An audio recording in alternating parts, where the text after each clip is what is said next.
What is going on, y'all? It is the Caveman back at it again with another video. I'm just gonna cut straight to the chase with this one. You guys know the drill with Mott's Applesauce. Eat, drink, consume your Mott's Applesauce, blah, blah, blah.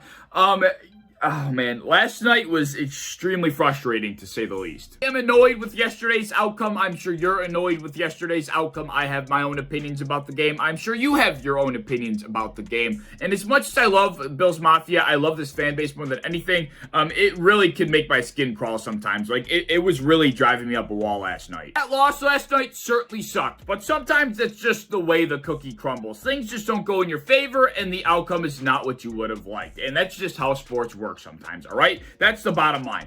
I just cannot stand the overreactions that I was seeing last night that I'm sure I'm going to see for the next 2 weeks since we're going into a bye of people using hindsight to judge the decisions that were made in that game last night. I mean, some of the overreactions and the comments that people were making, it was really pissing me off, I can't lie. Let's get one thing straight here about last night's game before I give you my thoughts. You can blame any single play, you can blame any single decision that was made, you can blame any unit, you can blame anybody about that game last night, but it was just a team loss overall, alright? Not everybody did their job to perfection. There were some plays on both sides of the ball that could have been made. You know, there could be blame thrown around everywhere. It's just a team loss at the end of the day. Let's get that straight. But I'm going to tell you what stuck out to me last night. Let's talk about the offense. And first off, the offensive line, in my opinion, it didn't look great. From start to finish, it really struggled getting a push up front for the run game to get going. It struggled protecting Josh. It's just the front five really did not have a good night last night. Spencer Brown has looked good ever since he started in that game against the Texans, and then he went into that game against the Chiefs and looked good once again. But last night, oh my God, he was getting beat like a drum by that Tennessee Titans defensive line. He was really having a hard time. We've been saying it all year now. Dion Dawkins just has not looked like Dion Dawkins as of late, and that carried into last night as well. Mitch Morse was getting shedded up the middle a few times. It's just the offensive line, it really played a big part in our offensive struggles at different points of the game. The offensive line was a unit on our team that I just was not completely sold with. I was very pleased with the performance that Spencer Brown put on over the last 2 weeks between Houston and Kansas City. He looked very good, but I just was not sold on the front five being, solidified, right? I just kept thinking to myself, what if somebody gets injured, which is a very large possibility with the guys we have on our offensive line? What if Spencer Brown all of a sudden starts to suck for whatever reason? I'm not saying that's the case. He struggled last night. That doesn't mean he sucks. But I mean, what happens if Spencer Brown suddenly just doesn't pan out the way we want him to on a consistent basis? We are going to have holes to fill, and once again, our offensive line is going to be shifting around a lot, just like it did last year, and that was one of our biggest downfalls. The other glaring issue as far as the offense goes, of course, everybody knows, was our red zone efficiency. 2 for 5 in the red zone is not going to win you a football game against a solid team like the Tennessee Titans. I get they lost to the Jets, but they were hurt, all right? They were horribly injured against that New York Jets roster. They were healthy against us, and it showed. They are a good-ass team when they have their full roster there. Let me retract that last statement, because the Tennessee Titans were not 100% healthy last night. They still had a few injuries, especially like Taylor Lewan and Caleb Farley going down, but nevertheless, they had most of their key players back in their lineup.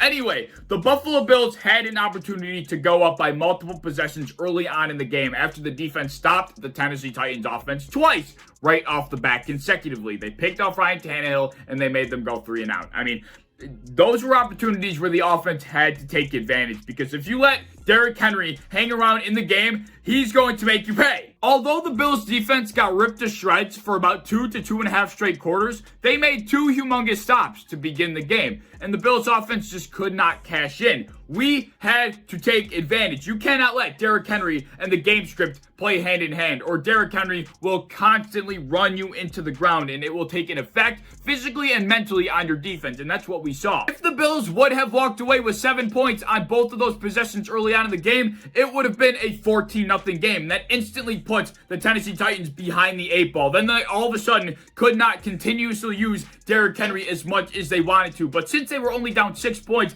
after those 2 possessions, it was like a normal game still for them. They were only down by 6. Derrick Henry was still just as involved. You have to exclude Derrick Henry. You have to phase out their run game to keep Tennessee out of that matchup. And we could not take advantage of the stops that we got from the defense early on. Truly a simple formula to stop the Tennessee Titans. It really is. You put them down by multiple possessions earlier in the game, and then all of a sudden they have to fight against the clock to mount a comeback, and Ryan Tannehill really can't do that without a run game as well as he's able to with a run game. And when you leave Derrick Henry in the game script for 4 straight quarters, he will take a toll on the defense mentally and physically, like I mentioned earlier, and that's exactly what we saw. We were scared of Derrick Henry each and every defensive play. Otherwise, as far as the offense goes, I really wasn't upset with Josh Allen's performance. I thought he had a few plays where he really could have made something else happen. He missed Emmanuel Sanders in the end zone on one of those drives I was mentioning early on in the game. He also missed Tommy Sweeney in the flat on a drive in the third quarter that probably would have gotten us a first down, and then we ended up punting on that drive. I think that was the same drive at least, but either way, Josh Allen had some lapses, but I wasn't necessarily upset with his performance. As far as the defense goes, on the other hand, I'm not going to be as harsh on them as everybody else seems to be right now, because I really think the Derrick Henry effect is real, and when he's in the game for all 60 minutes, it's gonna rip you to shreds. It doesn't matter who you are, how elite you might think you are, it doesn't matter. Derrick Henry is still going to beat you into the ground, and that's what we saw last night. I'm really not trying to get on my knees for Derrick Henry by any means, but I mean, it's just, you can't stop it. I mean, at the end of the day, especially when the defensive line is getting washed, it's borderline impossible to stop. I don't know how else to put it. I mean, Derrick Henry was abusing, and I mean abusing us. Derrick Henry effect is real, right? When the defense is instilled with fear of Derrick Henry running for 5, 6, or 7 yards each and every play, it opens up the playbook for the Tennessee Titans to another level, and Ryan Tannehill is one of the best at executing play action, and that's when A.J. Brown is just able to run over the second level and get open on crossing routes all day long, because the Derrick Henry effect has everybody on the Buffalo Bills defense jumping down ready to stop him. But, you know, all Ryan Tannehill has to do, pull the ball out, throw over everybody's head, and A.J. Brown is wide open. That is what Derrick Henry does, and I think it's just a lot easier said than done to just get a stop on Derrick Henry once he's in motion. Although I'm trying to make as many excuses for the Bills defense as I can, I'm trying to cut them some slack. One stop. All you needed was one stop, and we couldn't get that. I mean, we stopped them once in the second half. The Titans lose that game. You got to get one stop. If we're as good as a defense as we at least thought we were, we need a stop. Our pass rush was just non-existent. I mean, I don't think sitting AJ Epinesa was necessarily the best idea. In a press conference afterwards, Sean McDermott said that he was sitting AJ to get looks at other guys. And Monday night primetime game against a conference rival probably is not the best time to test out what these other guys have to offer. Not too sure what that was about, but our pass rush, it's been pretty decent. It was non-existent last night. Levi Wallace was getting cooked left and right. Another cornerback 2 observation. We've been clamoring for an upgrade at cornerback 2 for as long as we could remember, and he was getting cooked. Of course, there are some other individual details about this game that I want to mention, particularly pertaining to the final drive. But first, when Derrick Henry had that 76-yard touchdown run on the first play of like their third drive, that was a hold on Jordan Poyer. I think it was Nick Ikiti Westbrook, the wide receiver for the Tennessee Titans, pretty much grabbed Jordan Poyer by the shoulder pads and threw him to the ground. I mean, that was a complete hold if I've ever seen it. I do think if that 76-yard touchdown run doesn't happen, the Bills easily win that game. That kind of shifted the tides. That made the Titans realize, okay, wait, we can run on this defense, because we were slowing down Derrick Henry all the way up until that point, and then that 76-yard touchdown run happened, and that's kind of when the floodgates opened. And then on the Bills' final drive, when Isaiah McKenzie took that kick return to the house, for some reason they called Andre Smith on a very petty hold that would not have affected the return anyway. I don't think the guy that Andre Smith was holding, although it was the right call, it was pretty petty.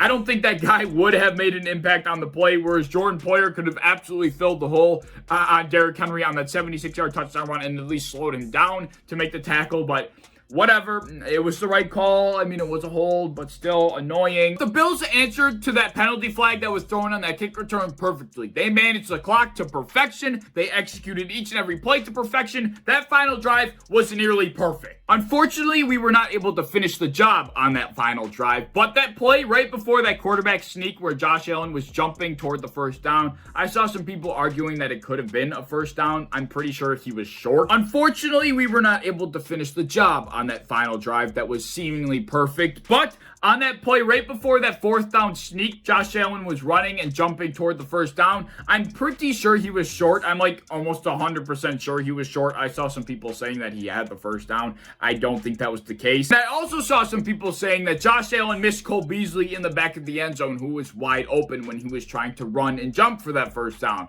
Well, FYI, he was wide open in the back of the end zone simply because the Titans defenders saw Josh Allen running for the first down with the ball in his left hand. Like, it was very obvious that he was going to try and run for it. He was rolling to his left, running with the ball in his left hand. So all the Titans defenders that would have been covering Cole Beasley charged down to the first down marker to try and make a stop. Of course, Cole Beasley was wide open. Josh Allen couldn't throw with the ball in his left hand. Come on. Then, of course, on the following play, Josh Allen got stuffed on the 4th and 1. I know a lot of people were clamoring that we should have kicked the field goal, blah, blah, blah, but that really drives me nuts that people think that we didn't make the right call in that situation. Hindsight is 20/20, people, all right? Hindsight is 20/20. Of course we should have kicked the field goal after Josh Allen didn't make the 4th and 1. Of course it's easy to say that. But think of it this way. You're Sean McDermott before that play happens. You're thinking this way. Our defense hasn't made a stop for 6 straight drives. They have been getting shredded by Derrick Henry. Literally, they could not stop him, all right? You leave the game either in Josh Allen's hands for 1 yard on a 4th and 1 to win the game, or you leave it in the hands of a coin toss in overtime.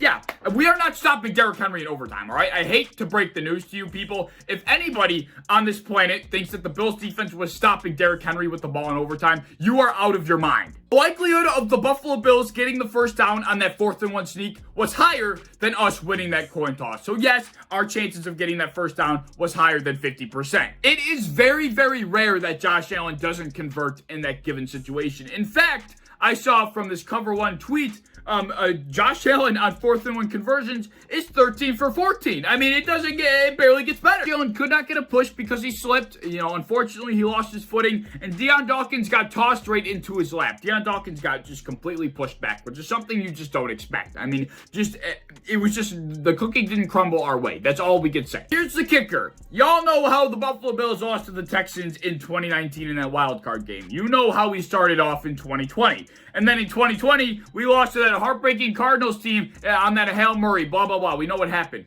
That was going into the bye week. We know how we finished 2020. We went on an absolute tear and did not lose a game until the AFC Championship. So I think the Buffalo Bills know how to respond to situations like this. Now, in 2021, we're heading into a bye with an awful taste in our mouth after a loss like that. But we will respond better than any other team in the NFL would. We know how to respond to adversity and situations just like this. So I am far from worried about this team. A couple of side notes. Dawson Knox did break a bone in his hand. He's not supposed to miss a significant amount of time, given we have a bye week, so that's very helpful. He's probably going to miss a game or maybe 2 at the most, but that really sucks. He was really on a tear. If I would have heard the name Jack Rabbit Jenkins one more time, I probably would have ripped my hair out and shoved it into my eyeballs and then, like, jumped off a cliff. Like, I mean, Jack Rabbit Jenkins, Jack Rabbit Jenkins, Jack Rabbit, Oh my God. But that's about all I got. Those are my thoughts. Let me know any thoughts you have down in the comment section below. Just a really brutal loss to take.